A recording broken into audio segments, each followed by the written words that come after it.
За сайн байцгаана уу. Та бүхэнд энэ өдрийн мэндийг хүргье. За ингээд Чингэлтэй дүүргийн одоо засаг даргын 2020 оны 03 дугаар сарын 13-ны өдөр А дороотой 170 дугаар захирамж гарч за Чингэлтэй дүүргийн нутаг дэвсгэрт газрын зөрчил маргааныг арилгах за иргэдийн өргөдөл хүсэлтийг одоо шийдвэрлэх ийм одоо ажлын хэсэг байгуулагдсан байгаа. За тэгээд энэ ажлын хэсэг маань одоо өнөөдөр 2 сарын хугацаанд бас нэлээдгүй одоо ажлуудыг хийж хэрэгжүүллээ. За юуны өмнө одоо энэ Чингэлтэй дүүргийн нутаг дэвсгэрт газрын зөрчил маргааныг арилгах за иргэдийн өргөдөл хүслийг шийдвэрлэх ажлын хэсгийн одоо нэн тэргуунд хэрэгжүүлсэн ажил маань бол ялангуяа одоо 2017 оноос хойш хүлээлт үүсэж ирсэн 941 өргөдөл хүслийг шийдвэрлэх за тодорхой одоо хариуг өгөх ийм одоо ажлуудыг бас голчлон хийлээ. За мөн зөвшөөрлгүй одоо түүц, гараж, хашаа хайсыг буулгах, зөрчлийг арилгах бас энэ ажлуудыг хийж гүйцэтгэсэн байна.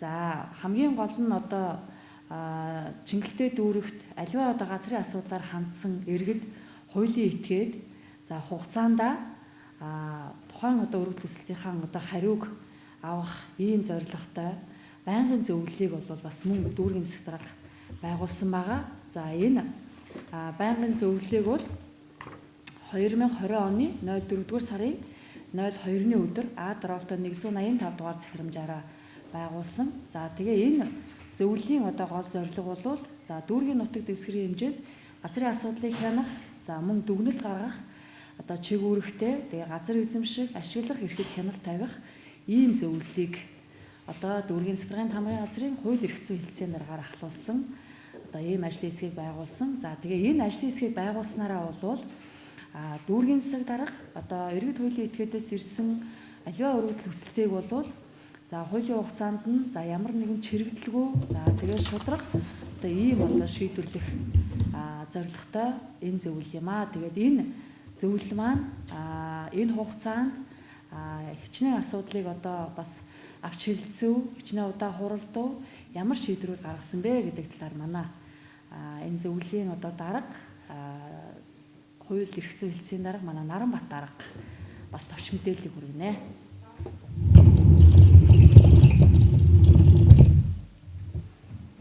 За сайн мэцхан та бүхэнд энэ өдрийн мэндийг хүргэе.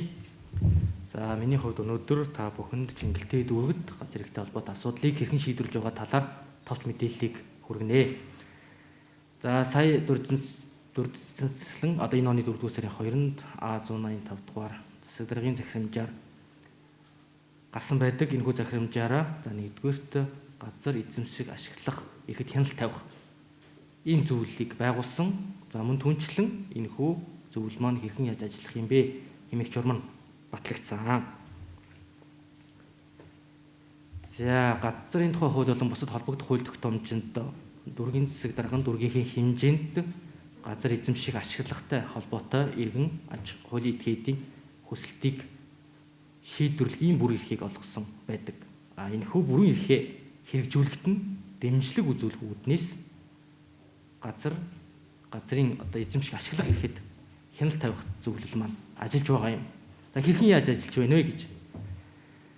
Тэгэхээр энэхүү газрын эзэмших зөвлөл маань иргэд одоо хуулийн этгээдийн хүсэлтийг судалж олонхоор хилцэж хууль заасан үндэслэл шаардлагыг хангасан хэсэг талаар дүгнэлт зөвлөмж саналыг дүүргийн засаг даргад тухай бүрд нь хөргүүлж холбогдох шийдвэрүүдийн гарган ажиллаж явж байна. Тодруулбал буюу өөрөөр хэлбэл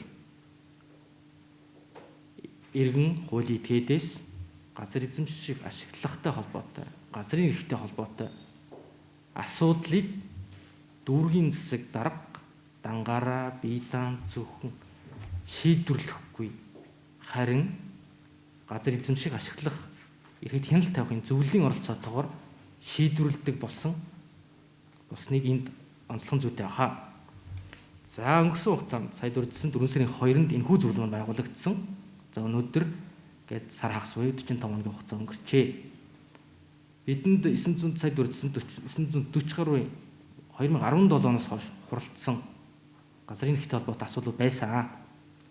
За энэ асуудлыг бид нар шийдвэрлэх гээд газрын эрхийн харилцаануудыг ирэмбэлсэн. Яаж ирэмбэлсэн бэ гэхээр эхний очирт газар эзэмших эрхийн гэрчлийн хугацааг сонгох. Энэ асуудлыг нэгдүгээр тавьж утсан.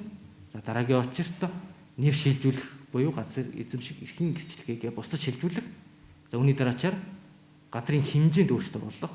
За эцэст нь газрын эрхийг баталгаажуулах гэсэн ирэмбийн хүрээнд асуудлуудаа ирэмблээд ингээ хилцээд өнөөдрийн хүртэл ингээд шийдвэрлсэн байна.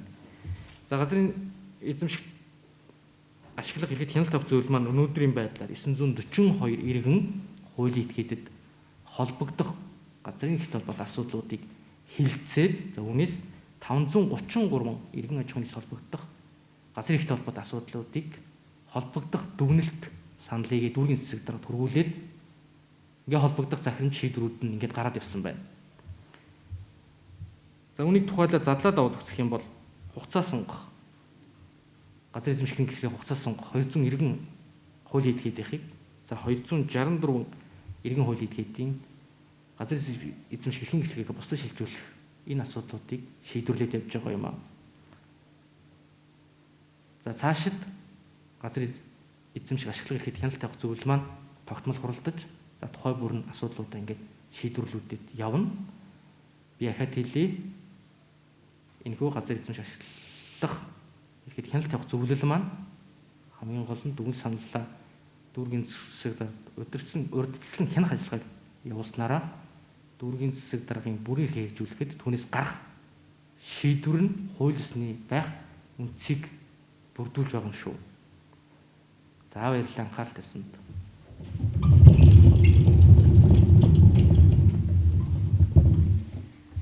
За одоо энэ хугацаанд манай ажлын хэсэгт хэрсэн одоо иргэд хуулийн этгээдийн өргөдөл хүсэлт за газрын зөрчил маргаан за энэ асуудлуудыг хэрхэн шийдвэрлсэн за энэ талаараа манай Чингэлтэй дүүргийн газар зохион байгуулалтын албаны ахлах мэргэжилтэн амар тайван зоч мэдээлэл хийнэ.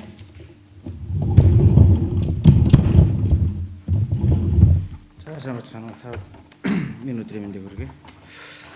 За Чингэлтэй дүүргийн засаг даргын 2020 оны 170 дугаар захирамж ажлын хэсэг байгуулах тухай захирамжийн хүрээнд бол Чингэлтэй дүүргийн газар зохион байгуулалтын алба зөрчил маргаан газартай холбогдсон асуудлаар бол судалгаа хийгээд Чингэлтэй дүүргийн нутаг дэвсгэрт байгаа 1-ээс 6 дугаар хоронд 21 байршаалд 70 объектыг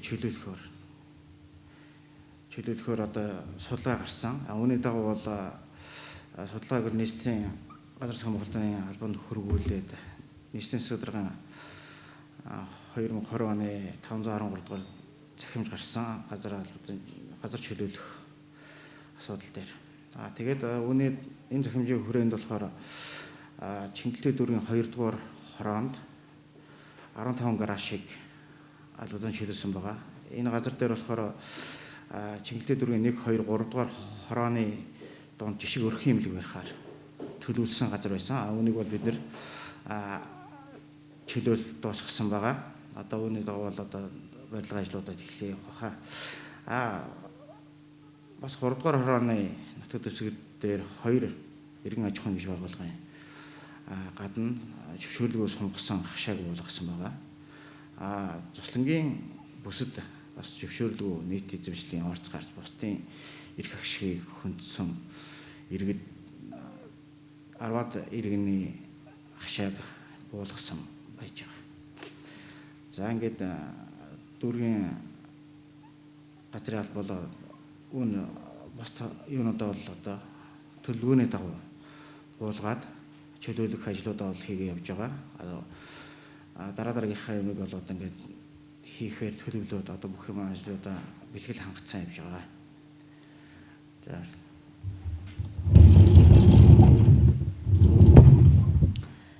За ингээд манай холбогдох албан тушаалтнууд бас тодорхой мэдээлэл өглөө. За тэгээд эцэст дүгнж хэлэхэд бол Ер нь энэ газартай холбоотой аливаа маргаан асуудал зөрчил, за иргэдийн одоо өргөдөл өсөлт цаг хугацаанд хуулийн хүрээнд бас шийдэгдэж болдгийм байна гэдгийг бас энэ 2 сарын хугацаанд бол одоо энэ манай ажлын хэсгийн хийсэн ажлын үр дүнгээс бол харагдаж байна.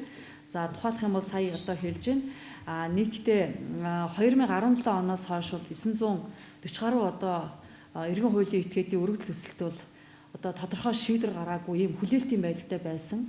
За үүнийг бол одоо Чиглэлтэй дүүргийн захиргын одоо байгуулсан энэ газрын зөрчил маргааныг хянах, шийдвэрлэх одоо байнгын зөвлөл энэ хугацаанд 5 удаа одоо хуралдаж, за нийтдээ энэ одоо 940 гаруй өргөдөл өсөлтөөс бол 533 одоо өргөдөл өсөлтийг бол шийдвэрлэж одоо иргэн хуулийн иргэд хуулийн этгээдийн одоо хүлээлтийг бол арилгасан байна.